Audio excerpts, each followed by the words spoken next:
Okay. अच्छा, गोकुल उत्सव जी, ब्रज उत्सव जी, हमको बहुत खुशी हुई है कि आज आप हमको अपॉर्चुनिटी दे रहे हैं कि आप इधर पधारे हैं। तो प्लीज आप मुझे जरा बताइए, क्योंकि हम इतने खुश हैं कि वो हमको आज लाभ दिया है कि सोम यज्ञ के बारे में कुछ बताएंगे। तो प्लीज आप थोड़ा सा आपके लिए बताएंगे। सोम यज्ञ वैदिक संस्कृति का, हमारी भारतीय संस्कृति का सबसे प्राचीन सनातन एक आयोजन है, धार्मिक अनुष्ठान है। और 1996 में 2011 में हमने ये यज्ञ किया था। और अभी जो लंदन में हम यज्ञ करने जा रहे हैं 14 जून से 21 जून तक जो है, वह यज्ञ सभी सोम यज्ञों में सबसे बड़ा यज्ञ है। आप्त वाजपेयी महासोम यज्ञ है। और हमारे पूज्य पिताश्री, हमारे गुरुदेव जगत गुरु आचार्य गोकुलोत्सव जी महाराज और मेरा थ्रू आउट वर्ल्ड ये 173rd यज्ञ है। बहुत खुशी की बात है। और आचार्य जी भी इधर है, तो प्लीज आप हमको ज्वाइन कर दीजिए, क्योंकि बहुत खुशी की बात हुई है कि वो आप पधार रहे हैं अभी। तो आचार्य जी को तो बहुत दफा गवर्नमेंट ऑफ इंडिया ने सम्मान कर दिया है। वो पद्मश्री है, पद्म भूषण है, और उसको नेशनल तानसेन अवार्ड भी मिला है। तो प्लीज वेलकम आचार्य जी, और हमको प्लीज थोड़ा सा आपकी बारे में बोल दीजिए, तो फिर हम आगे चलते हैं, क्योंकि हमारे व्यूअर्स को जानना है। जी, सोम यज्ञ वैदिक संस्कृति का एक महान यज्ञ है, और इससे विश्व शांति का पैगाम जाता है। इसमें जितने मंत्र आते हैं वो राष्ट्र की उन्नति के लिए हैं। मानव मात्र, मनुष्य मात्र का जीवन सुखमय बने, शांतिमय बने, इसलिए सोम यज्ञ किया जाता है। इसमें जो आहुति लगती है उससे उन्नति होती है, पराक्रम बढ़ता है, और सबसे बड़ी बात यह है कि जीवन में सुख शांति प्राप्त होती है। ओह, थैंक यू वेरी मच। हमारे व्यूअर्स के लिए ये बताना है कि ये पहली दफा 15 साल के बाद सोम यज्ञ हो रहा है लंदन में, और इसीलिए महाराज श्री इधर पधारे हैं। तो सोम यज्ञ क्या है वो थोड़ा हमने बताया महाराज जी ने, लेकिन आप भी बताइए थोड़ा सोम यज्ञ लिए। सोम का मतलब है विष्णु और चंद्रमा। विष्णु भगवान जो हैं वो न्यूट्रिशन देते हैं, इसलिए सोम यज्ञ में जो आहुति दी जाती है उससे पाप का नाश होता है, दुखों का नाश होता है, दुख दूर होते हैं। और सबसे बड़ी बात यह है कि जब सोम यज्ञ होता है तो इसकी यज्ञशाला में चारों धाम विराजमान होते हैं। 33 कोटि देव इसमें विराजमान होते हैं। सोम यज्ञ के जितने आचार्य हैं, ब्राह्मण हैं, और जैसे हमारे तत्वावधान में, हमारे मार्गदर्शन में सोम यज्ञ हो रहा है, तो हमारी एक सोम यज्ञ की परंपरा है, बहुत लंबी, बहुत बड़ी परंपरा है। तो हमारे यहाँ अखंड अग्नि है। सोम यज्ञ की जो प्राचीन वृक्ष है वो वृक्ष भी हमारे पास विराजमान है। सोम यज्ञ की जो रक्षा है, विभूति है, वो भी हमारे पास विराजमान है। तो हम सोम यज्ञ की वो रक्षा, सोमलता का चूर्ण यहाँ पर भारत से लेकर के आए हैं और हम विधि विधान से सोम यज्ञ का अनुष्ठान संपन्न करेंगे। जी थैंक यू वेरी मच, क्योंकि इतना खुशी की बात है, इतना गर्व की बात है कि हम सबको इधर यूके में चांस मिलेगा उधर सोम यज्ञ का मंत्र सुनने के और पार्टिसिपेट भी करने का लिए, और उसके साथ साथ वो हम लोग विष्णु गोपाल यज्ञ भी कर रहे हैं, तो प्लीज आप उसके बारे में थोड़ा बताइए। सोम यज्ञ के सामने विष्णु गोपाल महायज्ञ किया जाएगा, क्योंकि सोम यज्ञ के बहुत से नियम हैं। सोम यज्ञ करने से पहले 1 महीने का व्रत उपवास किया जाता है और अग्निहोत्र, दर्श पूर्णमास, निरूढ़, चातुर्मास्य, ये सभी यज्ञ करने होते हैं और ये बहुत कठिन तपस्या है, तो हर एक कोई कर नहीं सकता। इसलिए सोम यज्ञ के सन्मुख सामने विष्णु गोपाल महायज्ञ का अनुष्ठान रखा है और उसमें 1 घंटे तक यज्ञ कराया जाएगा। उससे काल सर्प दोष दूर होता है, सर्प दोष दूर होता है, नाग दोष दूर होता है, पितृदोष दूर होता है, धन लक्ष्मी की प्राप्ति होती है, सुख समृद्धि और शांति जीवन में आती है, ऐसा शास्त्रों में कहा है। तो प्रभु कृपा से ये सभी आपकी मनोकामनाएं पूर्ण हो सकती हैं। आपको 1 घंटे यज्ञ करना है और सोम यज्ञ की परिक्रमा लगानी है। थैंक यू वेरी मच, क्योंकि ये परिक्रमा लगानी है, मैं आपको अभी पूछूंगी कि क्या परिक्रमा से क्या होता है, लेकिन वो ये विष्णु गोपाल यज्ञ में आप सब लोग बैठ सकते हैं, लेकिन उसके लिए थोड़ा बुकिंग करना पड़ता है क्योंकि बहुत डिमांड है। तो somyagna.com पे आप लॉगिन करेंगे तो आप बुक कर सकते हैं, क्योंकि मालूम नहीं है आपको कौन सा दिन आना है, क्योंकि 14 तारीख से शुरू हो जाता है और 21 जून तक चलेगा। तो आप जरूर somyagna.com पे रजिस्टर कीजिए तो आपको जास्ती वो डिटेल्स मिलेगा। और महाराज प्लीज आप मुझे बताइए ये परिक्रमा का सिग्निफिकेंस क्या होता है प्लीज। यज्ञशाला जो है, सोम यज्ञशाला, वह पूरे यूनिवर्स का सेंटर है, केंद्र है। यज्ञो वही भुवनस्य नाभि है।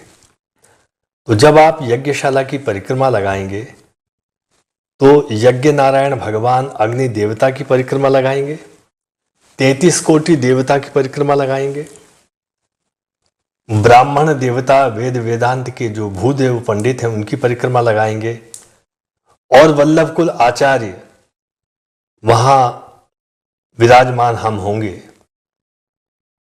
इसके अलावा भक्त जनों की भी आप परिक्रमा लगाएंगे। तो परिक्रमा का इतना फल है कि परिक्रमा की जो धूल है, परिक्रमा की जो रज है, वो एक डिवाइन हीलिंग का काम करती है। ऐसा कई श्रद्धालु जनों ने हमको बताया है। उसको एक कटोरी में उसको आपको ले लेना है, ऐसे रज को, धूल को, और जब भी आप किसी को लगाएंगे तो उसको बहुत सुख शांति और अच्छा अनुभव होगा। तो ये डिवाइन हीलिंग का काम करती है, उसकी रज, उसकी धूल। जब परिक्रमा आप लगाते हैं तो पीले अक्षत हल्दी और घी से रंग करके 15-20 अक्षत चोखा आप पॉलीथीन बैग में रख लें और बहुत एक नॉमिनल जो आपसे बन सकता हो उतनी दक्षिणा वो लेकर के आप परिक्रमा लगाएं। और जब आप परिक्रमा लगाएंगे तो वहां सोम कलश रहेगा, मनोकामना कलश। उसमें जब आप डालेंगे तो भगवान यज्ञ नारायण प्रभु, यज्ञ नारायण देव आपकी सभी मनोकामना पूर्ण करें, ऐसी हम उनसे प्रार्थना करते हैं। हाँ, थैंक यू वेरी मच। मैं तो ज़रूर करूँगी क्योंकि बहुत खुशी और आशीर्वाद की ज़रूरत है, ठीक है ना। लेकिन बहुत लोग हैं उसको मालूम नहीं है कि ये लोग को कुछ दोष है, पितृदोष है या कुछ है, और किसी को कुछ भी नहीं है, फिर भी ये यज्ञ में शामिल करके वो लोग का लाइफ सुधर सकती है ना, ठीक है ना। तो वो महाराज जी मुझे वो पूछना था वो भिक्षा के लिए जी, कि वो यज्ञ में वो भिक्षा लेते हैं जी, तो उसका स्पिरिचुअल सिग्निफिकेंस क्या होता है? हाँ, भिक्षा का मतलब वैदिक कल्चर में, वैदिक संस्कृति में शनिहार बोलते हैं भिक्षा को। भिक्षा यानी शनिहार। इसमें 3 भिक्षा होती है, यज्ञ भिक्षा, ब्रह्म भिक्षा और देव भिक्षा। 3 बार प्रतिदिन हर रोज यज्ञाचार्य को भिक्षा ग्रहण करनी चाहिए। और वो क्यों करनी चाहिए? क्योंकि हर एक सोम यज्ञ नहीं कर सकता, उसके लिए बहुत व्रत और तप की जरूरत होती है। तो जब कोई भिक्षा देता है तो वो भी एक सोम यज्ञ का पार्टिसिपेंट बनता है, उसको सोम यज्ञ का फल प्राप्त होता है। तो भिक्षा का मतलब क्या है कि जैसे हम यात्रा करते हैं, जर्नी करते हैं, उसमें हमें टोल टैक्स देना पड़ता है, ऐसे ही यह सोल टैक्स है। तो भिक्षा भगवान राम ने भी ली थी। राजन्येनापि भिक्षा गृहीतव्या, यह शास्त्र का वचन है। और महाराज युधिष्ठिर ने भी भिक्षा ग्रहण की थी, भगवान श्री कृष्ण ने भी भिक्षा ग्रहण की थी। तो यज्ञ का एक बहुत बड़ा एक पार्ट एंड पार्सल है, अनुष्ठान है। तो वो भिक्षा अवश्य देनी चाहिए, भिक्षा ग्रहण करनी चाहिए। इसका एक भाव ये भी है भिक्षा का कि जो यज्ञ कर रहे हैं उनको सब ज्येष्ठ और श्रेष्ठ मानते हैं, उनको सब योग्य मानते हैं कि हाँ ये यज्ञ करने के लिए वैलिड हैं, इनके अंदर इतनी योग्यता है। तो जब हम कोई बड़ा काम करते हैं तो हमें विनम्र रहना पड़ता है, क्योंकि जो जितनी बड़ी पोस्ट पे होता है उसको उतना सबको संभाल के चलना पड़ता है। तो जब हम यज्ञ करते हैं तो हमारे अंदर अहंकार नहीं आना चाहिए कि देखो हम इतने बड़े हैं कि लोग हमको इतना मान सम्मान दे रहे हैं, क्योंकि हम संस्कृति के सेवक हैं, समाज के सेवक हैं, सभ्यता के सेवक हैं। तो इसलिए भी भिक्षा ग्रहण करनी चाहिए, और भिक्षा का शास्त्र में विधान है। दूसरी एक महत्व की बात यह है कि जब व्यक्ति भिक्षा देता है तो उसका किसी न किसी प्रकार से यज्ञ में योगदान हो जाता है। एक संस्कृति का, एक सभ्यता के निर्माण में उसका योगदान होता है। बहुत बढ़िया। इसलिए सीता जी ने, जैसा कि आचार्य श्री ने बताया, सीता जी ने भगवान श्री राम से कहा कि मेरे नयन तरस रहे हैं कि आप कब यज्ञ करेंगे और यज्ञ की भिक्षा ग्रहण करेंगे। क्योंकि ये महादान है और दान से कल्याण है, इसलिए छोटी सी भिक्षा भी बहुत बड़ा काम करती है और जीवन को शुद्ध करती है। कि जैसे हम रेवेन्यू या टैक्स चुकाते हैं तो हमारी जो मनी है वो वाइट हो जाती है, तो परमात्मा में वो शक्ति है, वो पूरे जो जीवन को, जो ब्लैक है, उसे वाइट बना देता है। और क्या चाहिए जी। और क्या चाहिए, है ना। ये क्या है कि ये यज्ञ है वो आपने बताया, तो आपको व्यूअर्स के लिए वो खास बताना चाहते हो कि सब लोग ये सोम यज्ञ नहीं कर सकते हैं। ये सब फुल्ली हायर आकी होती है, जो ट्रेंड होता है वो ही उसके हाथ से ही होता है, क्योंकि वो हायर आकी होती है और महा विराट सोम यज्ञ है। So the giant of the giant यज्ञ, वो जो नॉर्मल यज्ञ घर पे हम लोग करते ऐसा नहीं, ये बहुत बड़ा हाई लेवल का यज्ञ है। तो प्लीज आपको सबको इनविटेशन देने के लिए आए हैं कि आप सब आ जाओ 14 जून टू 21 जून। इधर स्टैनमोर मंदिर है वुडलैंड में, उसके टेम्पल ग्राउंड के अंदर है। अगर जो आपको और इन्फॉर्मेशन चाहिए तो आप माँ टीवी में, अपना माँ टीवी में फ़ोन करेंगे तो आपको विगत मिलेगी। लेकिन आचार्य गुरुजी, मैं ये भी पूछना था कि ये अक्षत वर्षा वो कहते हैं, वो राइस, वो उसके लिए थोड़ा बता दीजिए। जी, मनुष्य को जीवन में आशीर्वाद की बहुत ज़रूरत पड़ती है, क्योंकि मनुष्य सोचता है कि मेरे पास बुद्धि है, मैं बुद्धि से सब काम कर लूँगा, पर जब वो बुद्धि से सब काम करने जाता है तो भी उसको लगता है जीवन में कुछ कम रह गया है। कभी मनुष्य सोचता है मेरे पास पैसा बहुत है, मैं पैसे से पूरी दुनिया जीत लूँगा, फिर भी उसको लगता है कि कुछ रह गया जीवन में, तो फिर वह धर्म के कार्य में जुड़ता है, समाज के काम में जुड़ता है, यज्ञ का काम में जुड़ता है। क्योंकि मनुष्य का जीवन मनोकामना से भरा हुआ है, हर व्यक्ति के अंदर कोई ना कोई कामना और भावना रहती है। तो सोम यज्ञ में ऋग्वेद, यजुर्वेद, सामवेद और कई कई जगह अथर्ववेद के मंत्रों के द्वारा मनोकामना पूर्ति के लिए प्रभु से प्रार्थना की जाती है। और घी और हल्दी से रंगे हुए चोखे अक्षत हाथ में रखे जाते हैं और उसमें भगवान का आशीर्वाद, ब्लेसिंग्स की भावना करके वो अक्षत फिर सबको आशीर्वाद में दिए जाते हैं। वो अभिमंत्रित होते हैं, अभिमंत्रित होते हैं वेद मंत्रों के द्वारा, भावना के द्वारा। फिर वो जब प्रसाद में मिलता है तो उसके क्या करना चाहिए?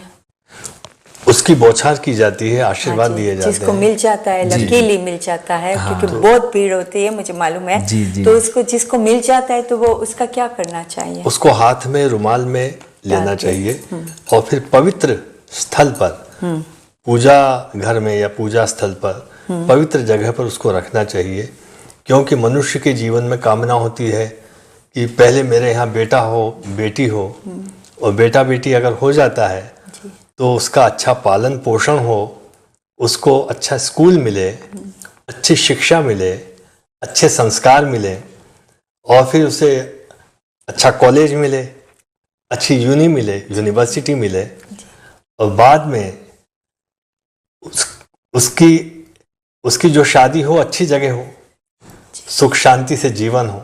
और ये जो चक्र है ये चलता रहता है, ये साइकिल चलता रहता है। तो मनुष्य के जीवन को खुशहाल बनाने के लिए आशीर्वाद, ब्लेसिंग्स की बहुत ज़रूरत है, बहुत ज़रूरत है। इधर तो हमारे यूके में तो बहुत ज़रूरत है। और वो खुशी, आशीर्वाद जो मिल जाता है तो उसकी ज़िंदगी सुधर जाती है ना। जी जी जी। तो महाराज जी, वो बताइए कि आप इंडिया में भी यज्ञ करते हैं, इधर 15 साल के बाद आए हैं यज्ञ के लिए, तो थोड़ा बताइए कि वो डिफरेंसेस क्या है, सिमिलरिटीज क्या है जो डिवोटीज में आपने देखा है? देखिए, जो भक्त वहाँ हैं वही भक्त यहाँ हैं। जिसके मन में, जिसके हृदय में श्रद्धा है वो भक्त है, और वो चाहता है कि मेरा जीवन सुखी हो, मेरा जीवन संस्कारमय बने, और मैं अपनी संस्कृति को बचाऊं। अगर मैं अपनी संस्कृति के संस्कार की रक्षा नहीं करूंगा तो हमारी कल्चर को वल्चर खा जाएगा।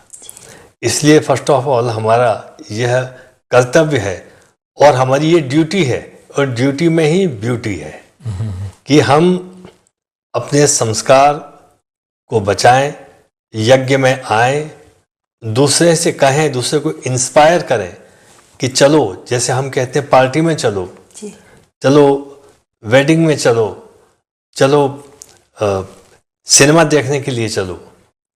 तो इसी तरह से हम कहें उनसे कि चलो सोम यज्ञ में चलो, क्योंकि इतना महान यज्ञ है कि हर बार होता नहीं है। इतने सारे पंडितों को बुलाने के लिए, विद्वानों को बुलाने के लिए, और हम लोगों को यहाँ आने के लिए बहुत तप करना पड़ता है, इतनी दूर से आना पड़ता है।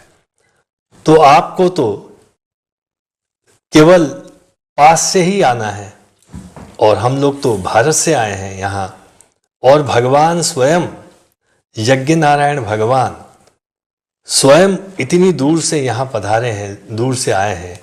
तो आप सभी इसमें पार्टिसिपेंट बने, विष्णु गोपाल यज्ञ में आए और अपने हाथ से आहुति देकर के यज्ञ करें, और जो भी आपकी मनोकामना हो, जो भी आपकी इच्छा हो, वो आप हृदय में धारण करके प्रभु को प्रेम से प्रणाम करें, परिक्रमा लगाएं। प्रभु ने चाहा आपकी सब मनोकामना पूर्ण होगी, आपकी सभी इच्छा पूर्ण होगी। यह यज्ञ का चमत्कार है। इसलिए इस कलयुग में भी ऐसे महान यज्ञ हो रहे हैं और सब इसे नमस्कार करते हैं, क्योंकि यज्ञ चिकित्सा सबसे प्राचीन चिकित्सा है। आप देखिए कितना स्मोक है, केमिकल का स्मोक है, और जिस प्रकार हम एक लाइटर से आग जलाते हैं ऐसा इसमें नहीं है। मैच बॉक्स से जलाते हैं, पेट्रोल डीजल से हम जलाते हैं, केमिकल से जलाते हैं, वो अग्नि नहीं है, यह यज्ञ की अग्नि है। इसका घर्षण किया जाता है, ऐसे मंथन किया जाता है, इसे बोलते हैं अग्नि मंथन। और अग्नि मंथन से अग्नि प्रकट करते हैं तो वेद मंत्रों का उच्चारण होता है, मंत्रों का उद्घोष होता है, और फिर उस यज्ञ में, उस हवन में आहुति दी जाती है। और बहुत सारी मनोकामना है मनुष्य के अंदर, उन सभी मनुष्य की मनोकामना को पूर्ण करने के लिए आहुति दी जाती है। यह सोम यज्ञ का सबसे बड़ा विधान है। इसमें एक अग्नि शिखा निकलती है, अग्नि का स्तंभ निकलता है, उसका दर्शन करते हैं, उससे बहुत से काम बन जाते हैं, ऐसा शास्त्रों में कहा है।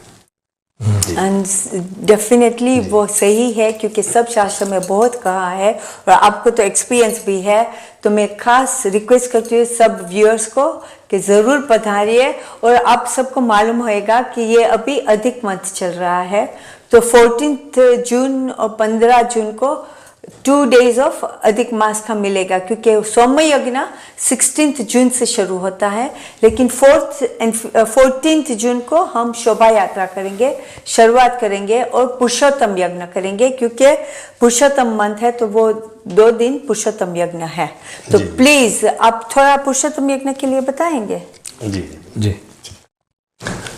पुरुषोत्तम मास एक महान मास है, परंतु इसको लोग बोलते हैं मल मास,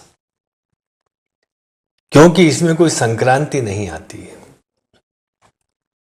इसलिए मल मास भगवान पुरुषोत्तम के पास गया, प्रभु के पास गया और कहा, प्रभु मुझे ऋषियों ने, मुनियों ने, सभी ज्ञानियों ने मेरा अपमान किया है, मुझे डिफेम किया है, इसलिए मेरे इस मास में, मल मास में कोई भी लग्न नहीं होता, शादी नहीं होती, जनेऊ यज्ञोपवीत नहीं होता, कोई भी पवित्र कार्य नहीं होता।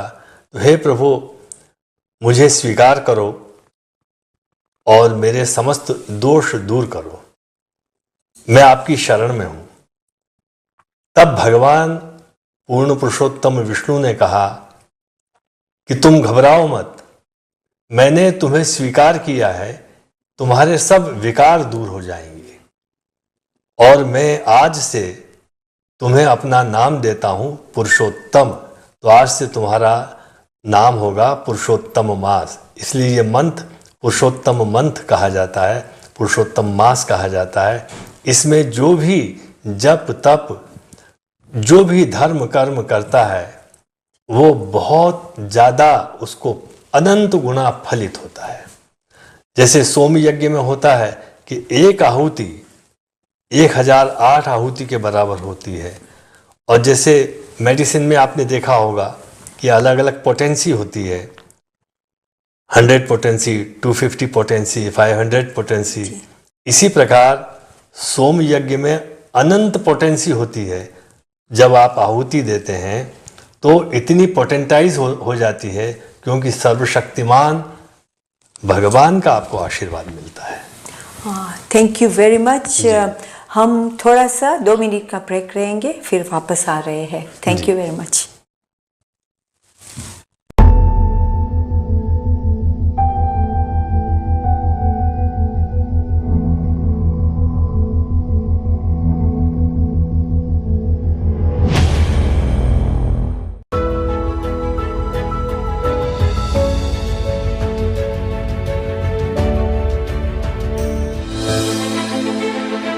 पिछले 20 वर्षों से ये शोभा यात्रा बड़ी ही धूमधाम से चल रही है।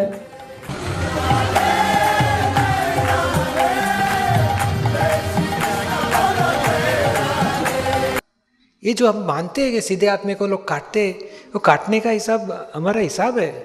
हम भले आज सीधे हैं मगर पूर्वे कुछ गलती की है, उसका दंड आया है। कोई गुनहगार नहीं है, हमें दुख देने वाला संसार में कोई है ही नहीं। श्री अयोध्या धाम, जो कि वैकुंठ का हृदय कहा जाता है, आज अत्यंत प्रफुल्लित है।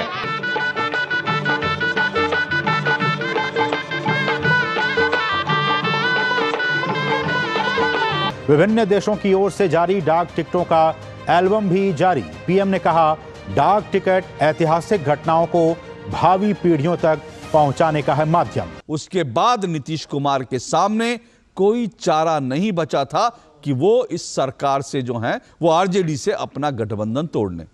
जब हम हिम्मत हारने लगते हैं, लेकिन उस पल पे अगर हम अपनी हिम्मत को संभाल कर खड़े हो जाते हैं तो फिर जिंदगी हमें दौड़ने का मौका भी देती है। कि सभी भारतीय, चाहे वो देश में हैं विदेश में हैं, अपने देश के लिए सच्चे हृदय से काम करें।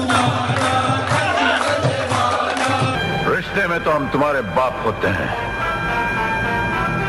नाम है शहंशाह। ये चांद सा रोशन चेहरा, जुल्फों का रंग सुनहरा, ये झील सी नीली आंखें, कोई राज है इनमें गहरा। तारीफ करूं क्या उसकी जिसने तुम्हें बनाया।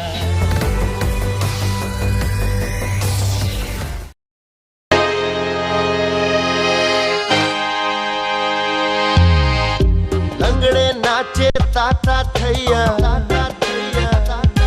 ओ दुनियादारी तैयार तैयार।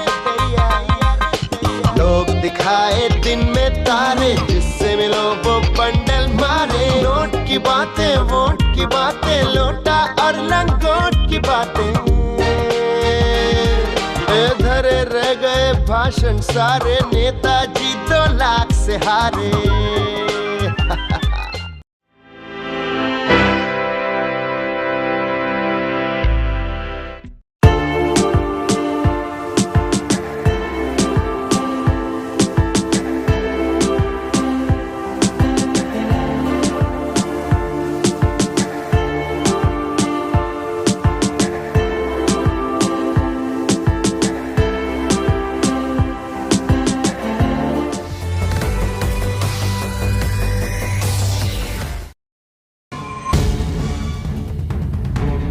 कारोबार में 2 ही चीजें होती हैं, या नफा या नुकसान। इस शख्स को पहले मैंने कहीं देखा है, यार यहीं कहीं देखा होगा, इसी जगह।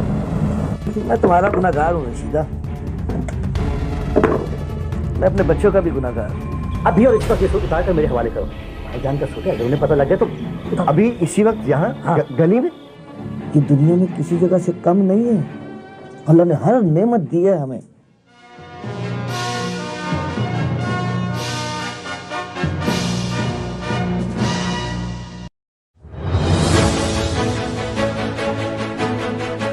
This week in review with Dr. Amjad Ayub Mirza.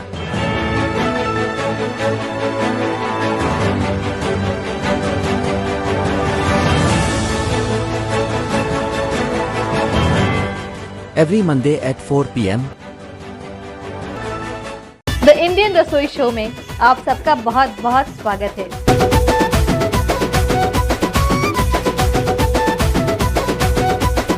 हम आपको बताते हैं कि ब्रेड और पनीर की कटलेट बनाने के लिए हमें किन किन चीज़ों की जरूरत होती है। आज हम आपको सिखाने जा रहे हैं गोभी के पराठे बनाना। हम बनाने जा रहे हैं पापड़ की सब्जी।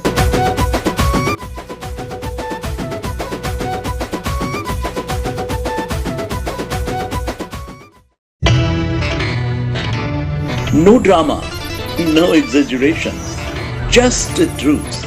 A complete news bulletin. Doordarshan News at 7 a.m., 11:30 a.m., 8 p.m. and 11 p.m. News the way it should be.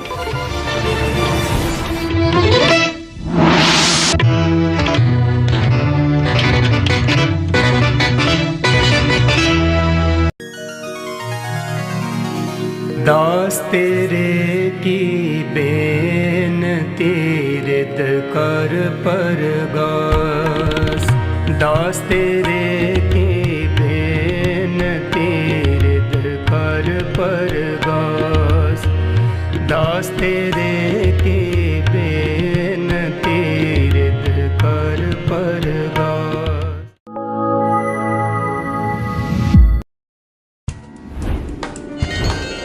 Jamwant के बचन सुहाए, सुने हनुमंत हृदय अति भाए, तब लगी मोहि पर खेहु तुम भाई, सही दुख कंद मूल फल सियावर रामचंद्र पद जय शरण, जय जय सिया राम शंकर हरि ओम।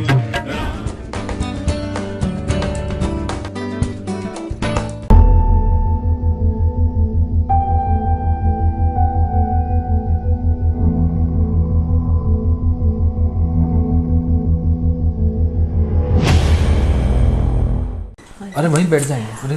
Hello, Namaskar. We are really pleased to be back. Thank you very much for being here. And I'm really pleased to say that I've got here 3 generations of Acharya family. अभी तो आपने आचार्य महाराज जी को सुना, लेकिन अभी उसका बेटे है गोकुल उत्सव जी, और लालन जी उसकी बेटी और बेटी जी, है ना, बेटा बेटी। तो कितना सौभाग्य की बात है कि हमारे साथ 3 जनरेशन्स अभी हो गए हैं। तो हम लोग थोड़ी आगे बात करेंगे।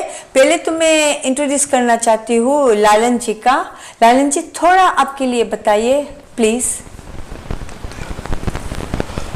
जगत गुरु श्री वल्लभाचार्य जी महाप्रभु की 17th जनरेशन में मैं आता हूँ। मैं अभी करंटली वेद का, वेदांत का और हमारे सांप्रदायिक शास्त्रों का सोम यज्ञ का अध्ययन कर रहा हूँ।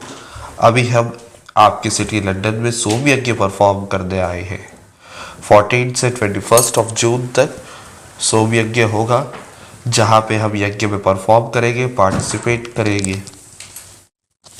Thank you very much. और बेटी जी, सच ए यंग लेडी, हमको रियली खुशी होगी। आप मुझे थोड़ा बताइए प्लीज। अभी हम यहाँ पे 2011 में सोम यज्ञ हुआ था, तब भी हम आए थे, और अभी वापस से 2026 में सोम यज्ञ हो रहा है, तो उसके उपलक्ष्य में हमारे यहाँ लंदन आना हुआ जी। थैंक यू वेरी मच जी। हम अभी गोकुल उत्सव जी के पास जा रहे हैं और उसको पूछ ब्रजोत्सव जी, हाँ ब्रजोत्सव जी, सॉरी गोकुल उत्सव जी महाराज के बात कर ली। ब्रजोत्सव जी के पास जा रहे हैं क्योंकि हम लोग पुरुषोत्तम यज्ञ के बारे में बोल रहे थे। तो थोड़ा आप वो, उसी वक्त हम लोग बहुत पितृ यज्ञ भी कर रहे हैं, तो आप मुझे बताएंगे प्लीज। परम पूज्य आचार्य श्री का ऐसा भाव था कि इस देश में जब कोई भी मनुष्य इस लोक से जाता है तो उसकी जो अंतिम क्रिया है वो बड़े विधि विधान से नहीं हो पाती है। तो हमारा एक मन यह भी था कि पितृयज्ञ रखा जाए, पितृ शांति और पितृयज्ञ रखा जाए, ताकि हमारे पूर्वजों के शांति के लिए, उनके सुख के लिए यह एक हमारा समर्पण हो, हमारा भाव हो। तो इसलिए पितृयज्ञ का आयोजन रखा गया है, क्योंकि माता पिता, दादा दादी, नाना नानी, उन्होंने हमें संस्कार दिए हैं, वारसा दिया हुआ है। तो हमारे यहाँ उनका भी एक ऋण होता है भारतीय संस्कृति में। तो वो काम भी हमें पूरा करना है, वो कर्ज भी हमें चुकाना है। इसीलिए जो भक्तजन अपने माता पिता, दादा दादी, नाना नानी या किसी के लिए भी समर्पण भाव से चाहते हैं कि उनके मोक्ष के लिए, उनके सुख के लिए वो कुछ कर सके, तो पितृयज्ञ का रखा है। और उसी के साथ माला पहरावनी भी रखी है। तो माला पहरावनी का यह भाव है, हमारे शास्त्र में यह बतलाया है कि हमारे पूर्वज स्वर्ग में जाएंगे या नरक में जाएंगे, यह हमारे कर्मों के ऊपर आधारित होता है। तो जब हम पूर्वजों के लिए कोई सत्कार करते हैं, सत्संग करते हैं, नाम जप करते हैं, एकादशी करते हैं, यज्ञ करते हैं, कथा में कथा करवाते हैं, तो उनकी सदगति होती है। इसको शास्त्र में बहुत अच्छी इसकी एक कथा आती है। तो माला पेहरावनी यही है कि जिसमें भक्तजन सब मिलके भजन कीर्तन करेंगे, हम आचार्यों के उसमें उपदेश प्रवचन होंगे, और जो गतात्माएं हैं, जो गोलोकवास जिन्होंने पाया है, उनके नाम से सत्संग होगा, भगवान का चरणामृत भक्तजनों को बांटा जाएगा और तुलसी की कंठी बांटी जाएगी। तो ये एक सत्संग का प्रकार है। डेफिनेटली, और वो बहुत ज़रूरी है, क्योंकि वो मैं भी थोड़ा सा वो पहचान है कि वो माला पेरामनी करते हैं ना, तो वो बहुत गोलोकवास में वैकुंठ में जाते हैं या गोलोक में चलते हैं, ठीक है ना। तो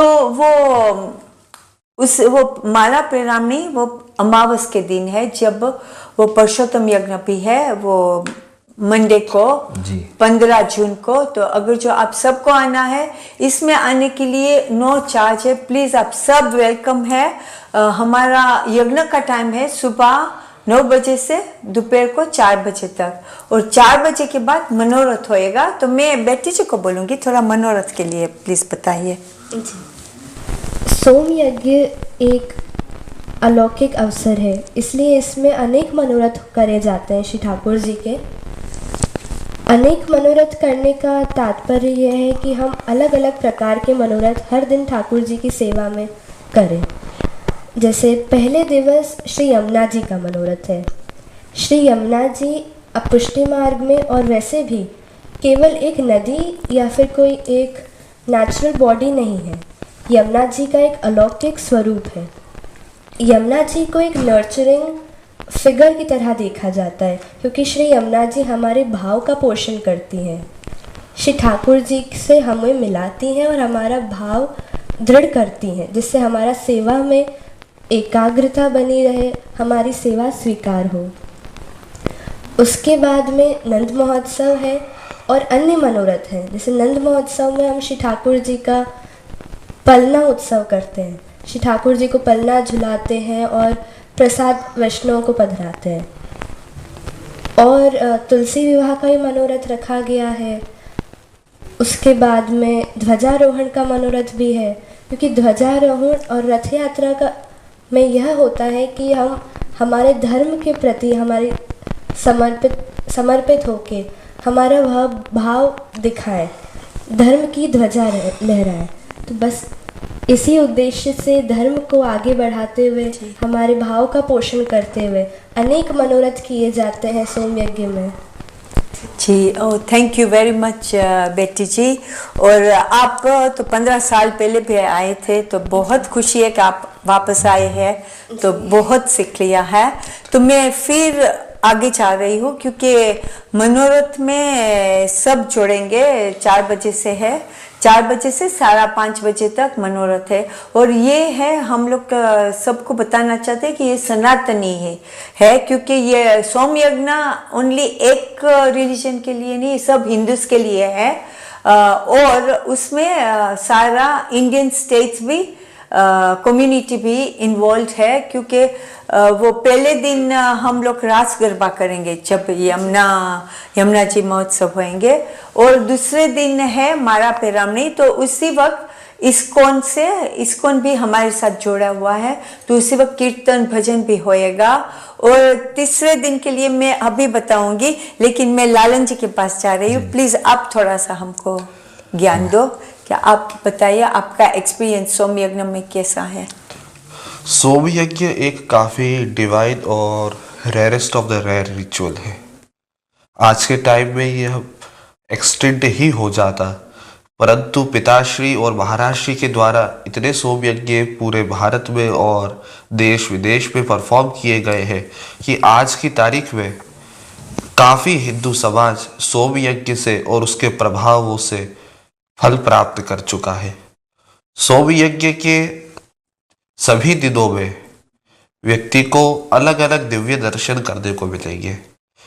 सोम यज्ञ के 2nd डे, 3rd डे और 4th डे में जो प्रवर की रिचुअल होगा, उसमें व्यक्ति को जब प्रवर्ग की अग्नि निकलती है, प्रवर्गीय होम की, उसमें वे डिवोटीज को अलग अलग डिवाइन फॉर्म्स के अग्नि में दर्शन होते हैं। इन सब के अलावा बहुत सारी रिचुअल्स होगी, अक्षत वर्षा होगी, भिक्षा होगी, जिससे लोग अपना कंट्रीब्यूशन दे सकते हैं यज्ञ में और उसके रिटर्न में आशीर्वाद प्राप्त कर सकते हैं, जिससे उनकी सभी मनोकामनाएं पूर्ण होगी। थैंक यू वेरी मच लालन जी। और मुझे वो फिर बेटी जी के पास आई, वो थोड़ा आप मुझे वो गिरिराज मनोरथ के लिए बता दीजिए जी, जो तीसरे दिन पे है ना जी। गिरिराज जी का मनोरथ, उसमें ऐसा रहता है कि श्री गिरिराज जी का एक स्वरूप सिद्ध किया जाता है जी। उसमें गिरिराज जी के सन्मुख भोग धरा जाता है, अलग अलग प्रकार के, से गोपी ग्वाल के भावना से ठाकुर जी को अलग अलग प्रकार की सामग्री भोग धरी जाती है, दूध घर की, फल की एवं अन्य सामग्री भी अपन भोग धर सकते हैं। और वैष्णव भाव पूर्वक श्री गिरिराज जी की परिक्रमा करते हैं। जैसे अपन व्रज जाते हैं तो वहाँ पे अपन श्री गिरिराज जी को भोग धरते हैं, दुग्धाभिषेक कराते हैं, परिक्रमा लगाते हैं। उसी भाव को सूक्ष्म रूप में गिरिराज जी के मनोरथ में हम करते हैं। हाँ, थैंक यू वेरी मच। ये रियली बहुत ज़रूरी है कि क्या हो रहा है। तो क्या है कि 4 बजे से 5:30 बजे तक हर रोज़ एक मनोरथ होंगे और 5:30 से 6:30 हमारे पास सब कम्युनिटीज़ इन्वॉल्व हो गई है, साथ में है। तो वो इस वक्त हमारे साथ वो आसाम कम्युनिटी होएगी, तो उसका कल्चरल प्रेजेंटेशन होएगा, क्योंकि सब इंडियन स्टेट्स हमारे साथ जोड़ गए हैं, तो हम लोग वो प्रेजेंटेशन करेंगे। फिर महाआरती और महाप्रसाद है हर रोज़। तो सुबह 8 बजे से 12 बजे तक रिफ्रेशमेंट्स, टी, कॉफ़ी सब कुछ है, और 12 बजे फलहारी प्रसाद है। और उसके बाद वो जो यज्ञ में बैठते हैं, 4 बजे मनोरथ शुरू होंगे और फिर 7 बजे महाप्रसाद होंगे आरती के पास। तो वो थोड़ा मुझे बताइए कि आपको यज्ञ में पहले भी गए हैं, इंडिया में भी बैठे हुए हैं, तो थोड़ा डिफरेंस क्या लगता है इधर यूके में? यूके में हमको डिफरेंस यह लगता है कि जो हमारी भावना है कि सर्वे भवन्तु सुखिनः सर्वे सन्तु निरामया, इसका एक ब्रॉट इन एक्शन फॉर्म है यूके में। क्योंकि इंडिया में तो हम करते ही हैं, परंतु अलग अलग कॉन्टिनेंट्स के लोगों के लिए, उनके बेनिफिट्स के लिए क्या कैसे पर उनको अप्रोच कर सकते हैं, वह कार्य हम यूके में कर रहे हैं। यूके के लोग काफ़ी एक्साइटेड हैं कि 15 वर्ष बाद उनके यहाँ सोमयज्ञ आ रहा है। वंस इन अ जनरेशन का यह इवेंट होता है, तो इससे सभी लोग बेनिफिट लेंगे। मुझे इसके अंदर एक बहुत अच्छी बात लगती है कि जब हम देश में, भारत में यज्ञ करते हैं तो वहाँ लोग सांस्कृतिक कार्यक्रम में, धार्मिक कार्यक्रम में वैसे ही बहुत ज़्यादा समर्पित रहते हैं, पर जो भारत से बाहर रहते हैं उनको अपने धर्म के प्रति, संस्कृति के प्रति एक अलग ही प्रकार का लगाव और जुड़ाव होता है। तो जब ऐसा कोई दिव्य आयोजन यहाँ पे आता है तो वहाँ से ज़्यादा, भारत से ज़्यादा कर्मठता और सेवा भावना का दर्शन यहाँ होता है जी। क्योंकि यहाँ पे एक बात है कि अगर किसी भक्त ने कमिटमेंट कर दिया कि मैं इतनी सेवा करूँगा, तो वो अपने धर्म के लिए उतनी सेवा करता ही करता है। मैंने यज्ञशाला में इसका दर्शन किया। 2 दिन से मैं यज्ञशाला में, जहाँ यज्ञ की प्रिपरेशन चल रही है, वहाँ जा रहा हूँ, तो सब लोग बिल्कुल समर्पण भाव से, जैसे व्यक्ति समाधि लगाता है तो उसका एक ही लक्ष्य होता है, तो समाधि जैसे सब सेवा में जुड़े हुए हैं जी। तो मैं टाइम की कॉन्शियस हूँ। थैंक यू वेरी मच, क्योंकि ये क्या है कि सब यंगस्टर्स हैं ना, they are looking for some spiritual guidance. अभी ये यंगस्टर्स को बहुत इंटरेस्ट है। मैं मेरी बेटी के साथ बात कर रही थी तो वो कहते हैं मम मैं बिजी हूँ लेकिन मुझे आना है, मुझे यज्ञ में बैठना है और मुझे मंत्र सुनना है। तो वो उसके बिजी स्केड्यूल में भी वो कह रही कि मैं आऊँगी, कुछ भी मेरी हेल्प चाहिए मुझे बताए। तो यंगस्टर्स को बहुत बहुत इंटरेस्ट है, तो ये यज्ञ सबके लिए बहुत अच्छा रहेगा। और बड़ी बात यह है कि यंगस्टर्स इधर भी है तो वो तो एक्स्ट्रा अट्रैक्टिव करेंगे। और ये भी बताना है कि प्लीज आप सब आ जाओ, क्योंकि हमारे साथ महाराष्ट्र कम्युनिटी भी है, तेलंगाना कम्युनिटी है, वो राजस्थान एसोसिएशन है, और नॉर्थ ईस्ट इंडिया के भी वो कल्चरल परफॉर्मेंसेस है। तो हर रोज एक अलग कर रहे हैं। चिन्मया मिशन से भी भजन जामिंग है, जब जिस थर्सडे को हम 18 को वो तुलसी विवाह है तो उसी वक्त भजन जामिंग है। तो तमिल ग्रुप, तमिल जी तो तमिल ग्रुप है, केरला के लोग आए हैं, तो बंगाल का भी है। तो सबको आप हम लोग इकट्ठे कर रहे हैं, क्योंकि हम सब ये सनातनी जुड़ के, स्पेशली इसी वक्त इतना टर्मोइल चल रहा है सारा वर्ल्ड में, तो हमको हार्मनी, पीस एंड हार्मनी लेके आना है। और आपको खुशी, मुझे तो बहुत खुशी हुई कि आप हमारे साथ आइए, 3 जनरेशंस, और 3 दफा गवर्नमेंट ने सम्मान कर दिया है, भारत भूषण, पद्माश्री और तीसरा वो Tansen award which is the highest in India. तो उससे और हम क्या चाहिए। सो बहुत खुशी हुई। और लास्ट वर्ड आपको कुछ कहना है तो फिर एंड करते हैं। Message to the viewers. हम बस आप सबसे यही कहना चाहते हैं कि यज्ञ का उद्देश्य क्या है कि सर्वे भवन्तु सुखिनः सर्वे सन्तु निरामया। हम सबके लिए अच्छी भावना करें, सबके सुख की कामना करें, क्योंकि हमारा समाज, हमारा राष्ट्र, हमारी मानवता यदि मजबूत होगी तो हम अपने आप मजबूत बनेंगे, हमारी समृद्धि होगी। तो मैं यज्ञ के माध्यम से यही कहना चाहता हूँ कि आप सब यज्ञ में आइए और पूरे विश्व के कल्याण की भावना, विश्व शांति की भावना वहाँ पर स्थापित कीजिए। क्योंकि जब हम कोई स्थान पर जाते हैं तो हमारी नकारात्मकता का और सकारात्मकता का बड़ा प्रभाव पड़ता है।